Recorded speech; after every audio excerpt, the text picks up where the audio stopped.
This presentation is entitled Stripping and Finishing Hospital Floors. The presentation can help you understand the theory and practice of removing old finish and then refinish the hard-surfaced floors with fresh coats of new finish. About 40% of a cleaning budget goes to ensure proper floor care. You must adhere to floor care concepts set forth in this presentation. Follow the 10 steps needed for properly stripping and finishing floors. Get prepared to refinish floors. 2. Clear the area of furnishings. 3. Post wet floor signs.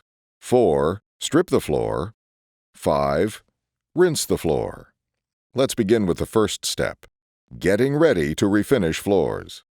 Before we start, we must always begin with putting on our proper protective equipment, our PPE. Before floor maintenance can occur, remove the floor mats. This is one of your responsibilities. There are things that cannot be moved. These include soda machines, refrigerators, large office equipment, personal computers, and other heavy items. If you're unsure about what to move, ask your supervisor. When completing your floor prep, place the wet floor signs along the edge of the area to be stripped. In larger areas, you may have to place 2 or 3 signs to adequately warn others about the wet floor. In areas with poor visibility, wet floor signs of at least 34 inches in height work very well. In hospital corners, large hallways, and lobbies, only work on half the floor at a time. This will allow patients, doctors, nurses, and visitors to move about the floor of the hospital that you're servicing. As you know, there's a precise procedure for using a damp mop method. There's a right way and a left way. Always grasp the mop just below waist level with your stronger hand. Here's a right-handed person. The right hand is just below waist level where it does the pushing and the pulling. His other hand simply steadies the mop. Always mop by walking backwards while periodically checking behind you. Make sure the stripping pad, which should be either a brown or black pad, is centered on the drive block. Now stand the machine up and move it into the area where the first stripper was applied.